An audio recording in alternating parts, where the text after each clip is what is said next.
I know I've said elsewhere on this site and frequently, and at least the name of the celebrancy being unique stories, that each and every funeral can be very different in its inception, in its style, its design, and especially when a celebrant is conducting it, because we can go with any motifs, any rituals that you consider to be appropriate for your particular circumstances.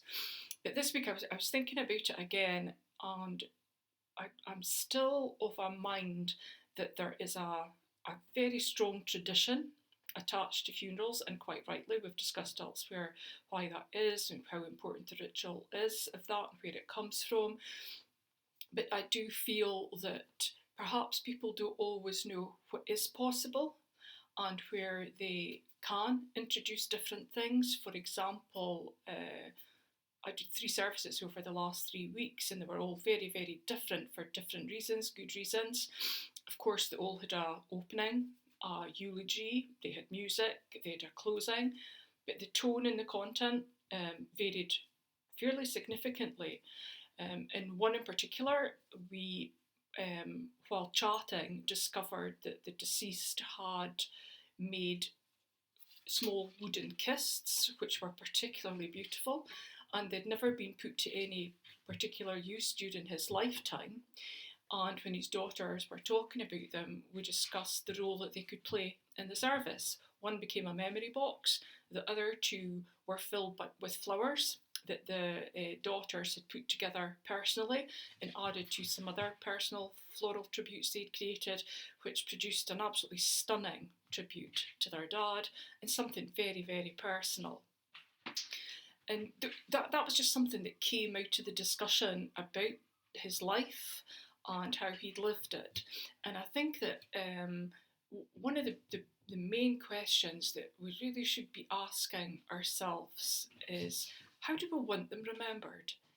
And how would they want to remember? What are the significant things in their life that was a contribution that people remember them by?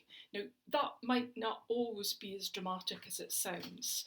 On another occasion, I conducted a service where the brief was quiet, and the word that surrounded this person and their life seemed to be very much one of quiet peace and somebody who just lived their life, no fuss, no bother, but the strength that came from that and the stability that was provided by that quietness and stillness was quite tangible.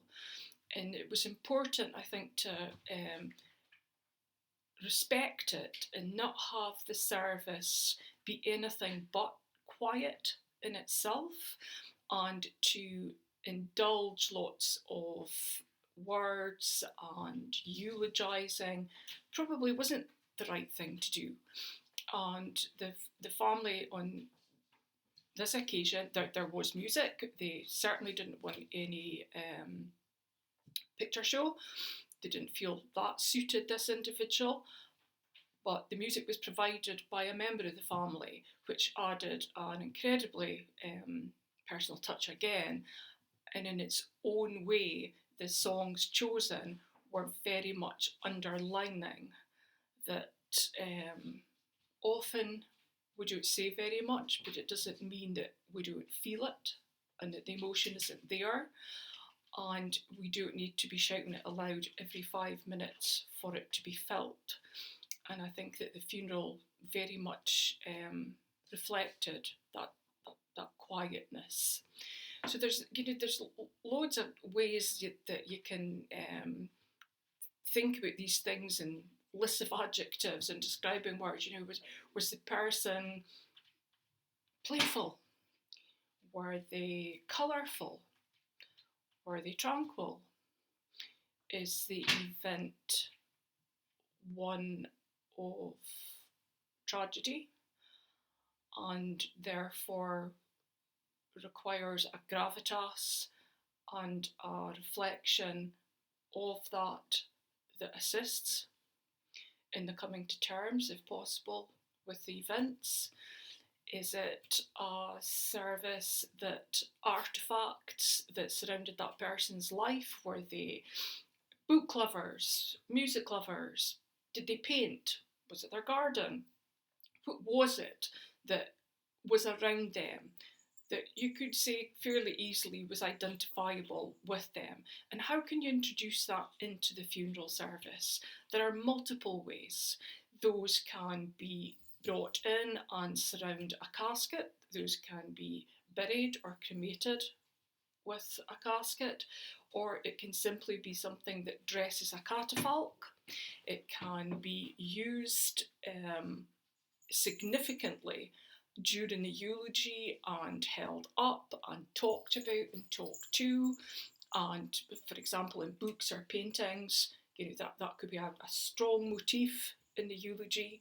And it's about at a time when everything seems to have lost its hold. It's hard to think about these things, but there's one thing that is common to the situation, and that is your mind is full of the person who has gone.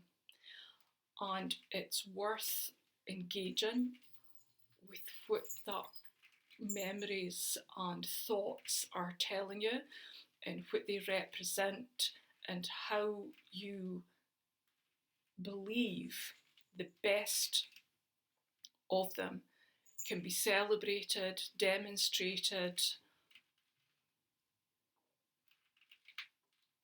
felt in terms of the loss, and also form a basis for the moving on, because the funeral really is just a very small part of this whole process, but it can be a significant part in how that grieving takes shape.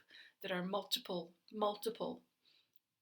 means of grieving. No one grieves similarly, but it's not something that can be avoided, even if it can be defined as grief avoidance. It is still happening in the fact it's being avoided, and it needs supported and it needs understood, and taking the time to really be with the person again and think about them and their lives is a good way of beginning that process and understanding that they may not be around anymore, they're not physically there, and that's a massive, massive gap in lives. However, they're with us all the time, in all our thoughts, all our memories, things that we touch, things that we smell, things that we visit.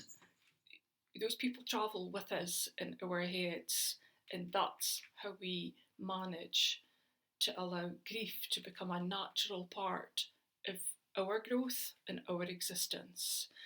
So once again, I really want to encourage that the decisions around the funeral, albeit the time can be fairly short to make those decisions, that you do take as much time and you try and involve the celebrant as much as possible in the roundness of that life and allow the creativity of it to create something that is unique for you.